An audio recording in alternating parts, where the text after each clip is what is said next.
Hey, and welcome to the Small Group Leaders How Do I Do What video training. Hopefully, you were able to join us at our small group training, breakfast, or lunch, depending on the season and when we decided to meet together. And in that training, we went over some ways that you could utilize our church database that we use, make some automated communication, and how to do that. But if you're like me, you hear it, think, wow, that's a really great idea, and then you forget the steps on how to do that. This video will go through how to set up a text message, how to set up an email, how to schedule those things. And it'll also remind you on how to do the email and communicate with your group. If you find this helpful, awesome. If not, that's okay. Share it with somebody because just because it's not helpful today doesn't mean it won't be helpful tomorrow. So let's get started.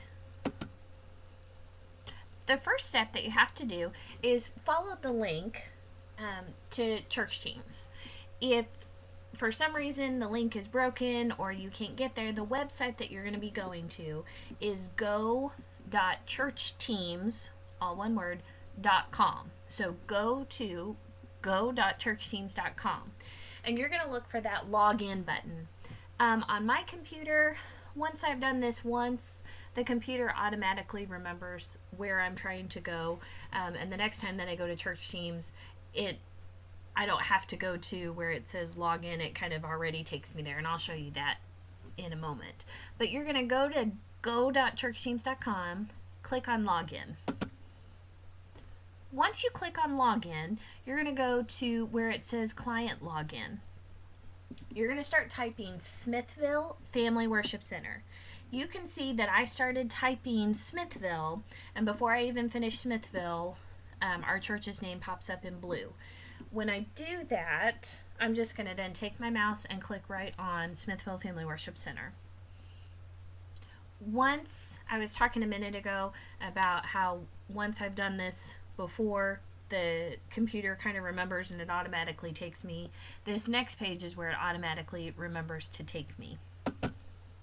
Once you've clicked on Smithville Family Worship Center, it's going to take you to a page that looks like this, called Password.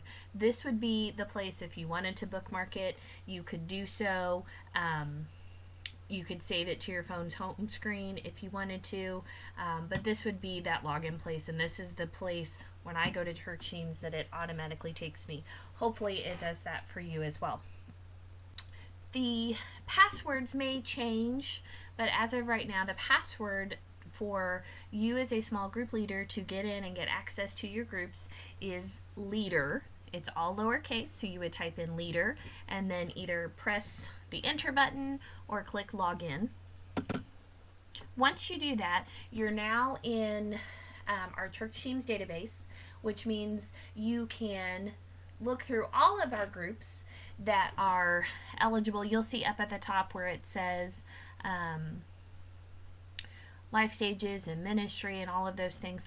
If I have a group set from the administrative side to be browsable by a leader, you would be able to browse said group at this time. What you're really going to do is go to where it says, just scroll through and find where your group is. So for example, in the fall of 2019, we had a group called Authority in Prayer. If those small group leaders were looking to do something with their small group using the database, they would click on the blue hyperlink that says Authority in Prayer, and they would click right there.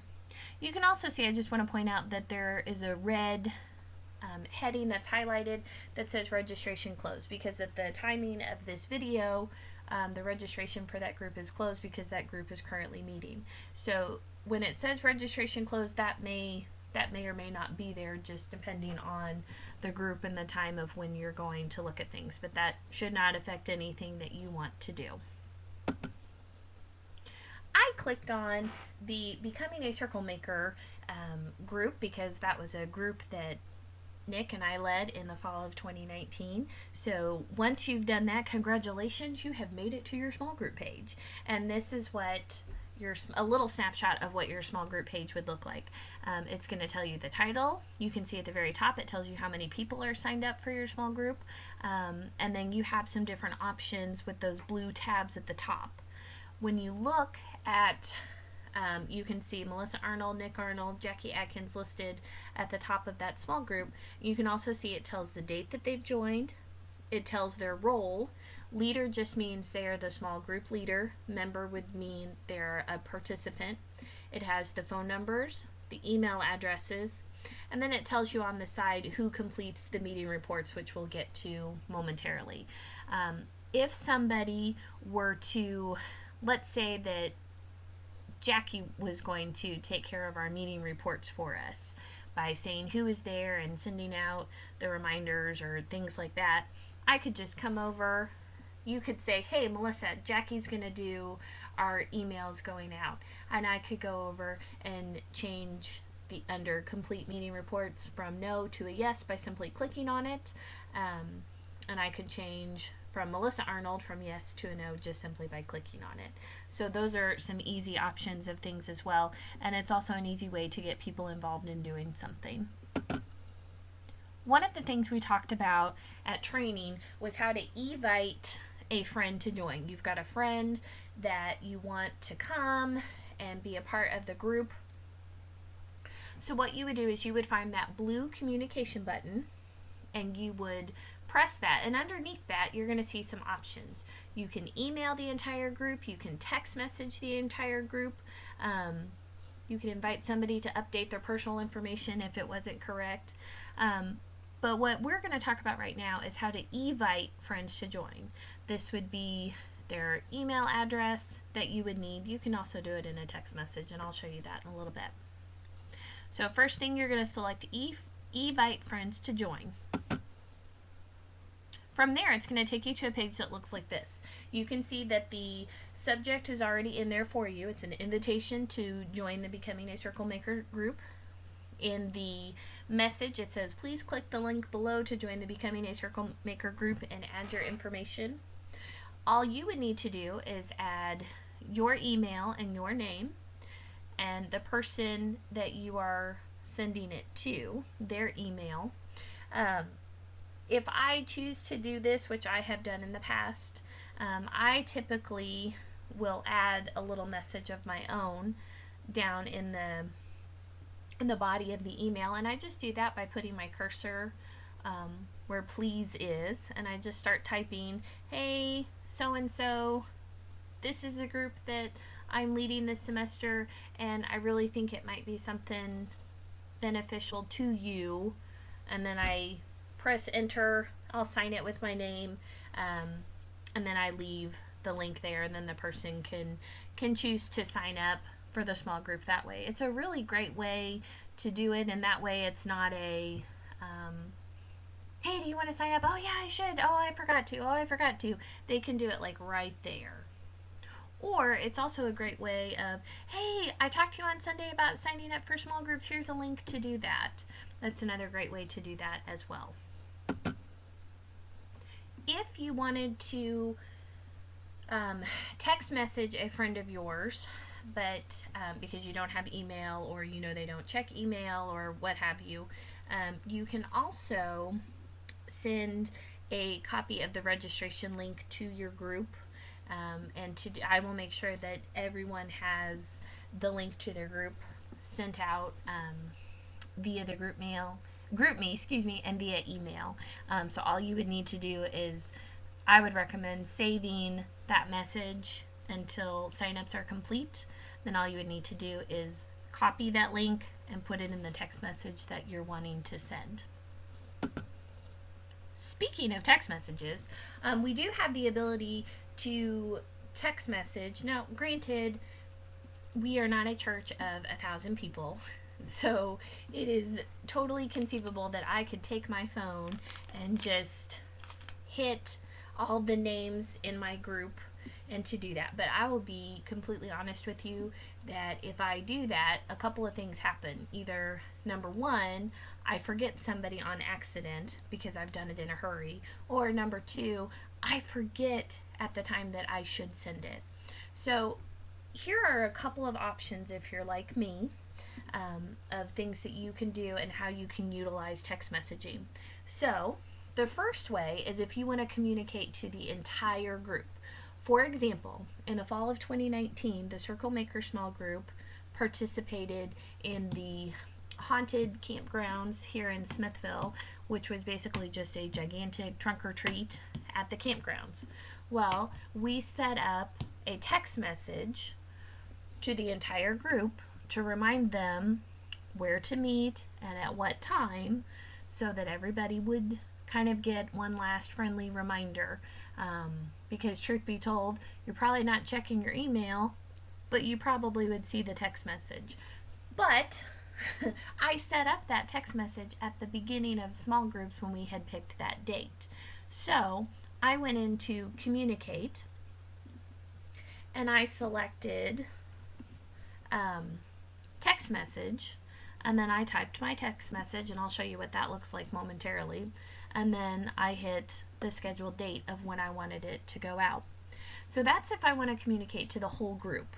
That's great for, hey, don't forget, we're serving today at church by passing out bulletins, or we're serving by bringing breakfast, or whatever the service opportunity is or outreach that is. Those are great ways to just kind of remind people last minute. You can also use text messaging for individual texts. I used this with our small group in the fall of 2019 for the first time, and I think it worked out really well. Next to everybody's name that's in your group, when you saw that roster, you see there's a little box. So what you would do is you would check next to the names of those that you want to text. Then you would go to Action and you would select Text.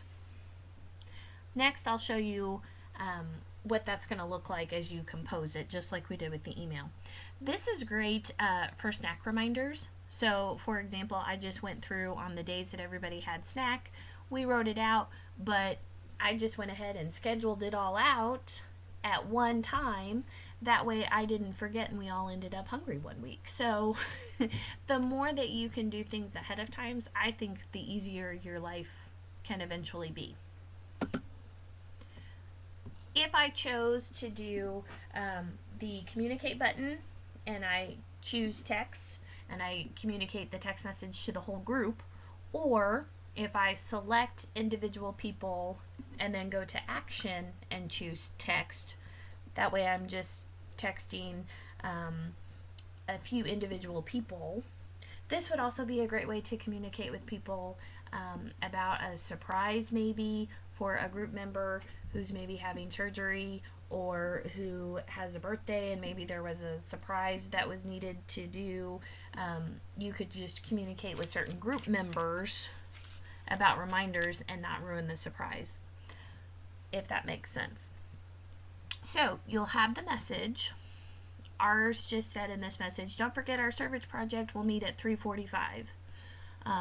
You could add some details. We'll meet at 3:45 at this location, or please bring whatever. It should be short and sweet and to the point. I can send that text now, or I can schedule it, and this is the beauty of it. I can schedule it at the beginning. Oh, we just planned it at the beginning of small groups. I'm going to schedule that text message, and then, oh, look at that, I don't have to worry about it again. Instead of the day comes, all of our group members forget, and you go, oh man, I forgot to remind everybody like I said I would. Because you know what? It happens, and life happens, and I've been there and done that, and this is just an opportunity to help avoid that, and I think it makes life a lot easier. You can send the text right that moment, or, which I don't find all that useful, if I'm going to send it right that moment, I might as well just use my phone. But if I am planning and scheduling it ahead of time, I can select the date. It's usually about a month out is what it'll let you schedule for, and then you can select the time. So when I do a reminder for something, I try to make sure that people would have time if they did forget that they could have time to readjust. So maybe not 5 minutes before, but maybe at least a couple hours before. The one thing about using this text message that you might just communicate is that the replies will not come to you. It will not come to your phone. So you might, that's the one thing. It's meant really to be just a reminder, a simple reminder. If somebody has a question, they would then need to text you personally, but they can't just reply to that text message, if that makes sense. You can do the exact same procedure with email. So maybe your group prefers email to text messaging as their chosen form of communication. So you want to, maybe you don't want to send a text message, you want to send an email. Maybe you want to send a text message and you want to send an email too. That's totally fine. You can do it the same two ways. You can either click the communicate button, which will let you communicate to the entire group. You would just select which form of communication, text or email. Well, this time I want to do email. You can also click by the names of the people and only email those certain few. So maybe you want to do snack reminders, but you want to do it as an email instead of a text message. That's totally fine. In fact, the beauty of email, you could type your email and say, just a reminder, you have snack this week. And there's a little button that says save as template, and you can save it as I would save it as something like snack for whatever your group's name. That way it wouldn't be confused with other groups and things like that. But then when you come in to send the next week's one or to schedule the next group of reminders, you don't have to type the email. All you have to do is just hit, just find your template. Where it says email templates, you would just choose your template. So that's another cool way that you can do things. You would have to type in, to send an email, you'd have to type in your email and your name. In the to section, you would see everybody that you're sending the email to. So whether that be to the entire group or if that be to the individuals that needed the email reminder for that particular week. They would be in that to column. You would put the subject, snack reminder, or service outreach, or whatever it would be. And then at the bottom, just like with our text message, you can either press send, which would be send now, or you can click the button that says schedule, and you can select your date and time that you would like that email to be scheduled. I will tell you, once you schedule an email or a text, you can't edit it. So if you realize, oh, I forgot to put something in there, you can't edit it once it's scheduled. You can cancel it and then go back and try it again, but you cannot edit what it is that you have scheduled to go out, if that makes sense. So if you realize, oh, we changed something, you can let me know and I can help you cancel whatever it is that is scheduled to go out. It's not a difficult process. It's the matter of clicking on a big red X. It's very simple. So like I said, one of the things that I really like to do when we lead our small group, I tend to take over more of the administrative side. And I like to schedule as much of things when we have dates for our fun nights or we have dates for our service or outreach opportunities. I like to schedule those and schedule snack. Then I don't have to remember it later, because honestly, life happens and I forget things. So if I do it all at one time, then I can just let that go and move on to something else. For your weekly attendance and prayer, your group might decide that they don't want to communicate via email at all. That's totally fine. Then you'll just use this for your weekly attendance. But if email works for everyone, you can also use this as another way to communicate with your group about reminders and prayer needs and things like that. So every week you're going to receive 2 emails from the church. You're going to receive one on Sunday morning, which will be kind of the outlook of the week. Here are the weekly announcements that you'll need to share at small group. These are the things that you need to do at small groups. These are the things for you to do after small groups. The first week, it's quite a lengthy list. After that, the list gets much shorter. So don't let that be scary to you. But you'll receive that email on Sunday.